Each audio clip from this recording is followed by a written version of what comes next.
in good news, we will be a little bit woke here and say that it is good news that there's finally some minority representation in the Superman franchise, correct? Finally, the first Jew ever to be cast as Superman, which is entirely appropriate because in many ways Superman was a Jewish inspired character. This is David Corenswet. Is that how you say his name?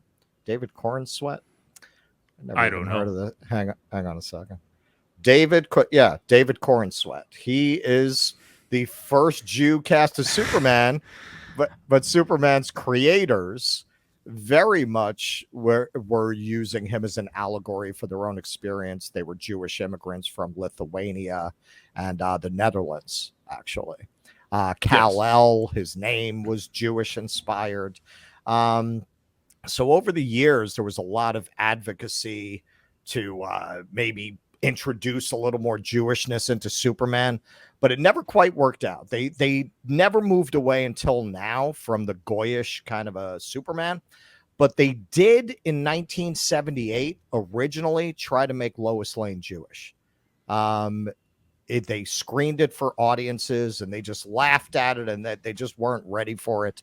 But originally, Margot Kidder, who, kind of read as Jewish. She wasn't Jewish, but she kind of read as Jewish. So they had her originally really Jew it up. And, some people accused her of being Jew face. So if you know her classic monologue where she's flying with Superman and can you read my mind? It became a very iconic scene in that movie.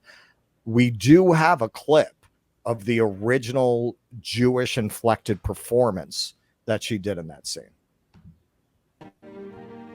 Can you read my mind? Do you know what it is that you do to me?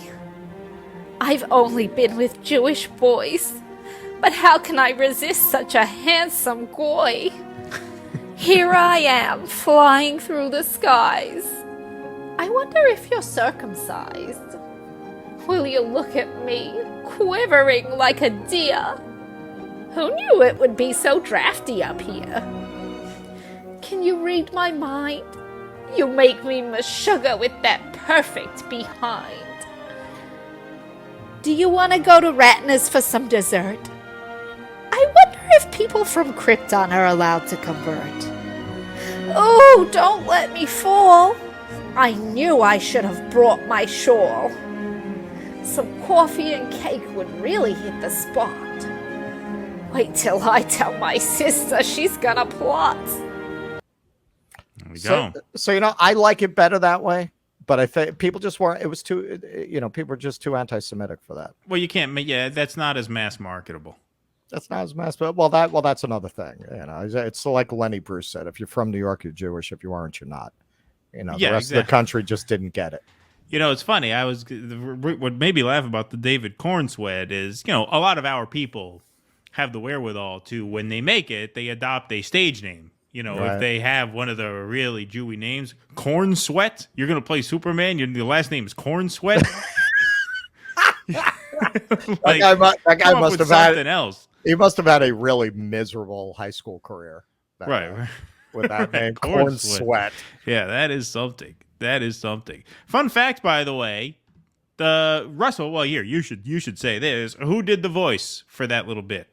That was my wife.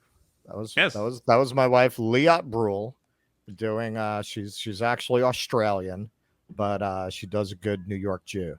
So when we came up with this, I asked her to do it. She recorded it overnight.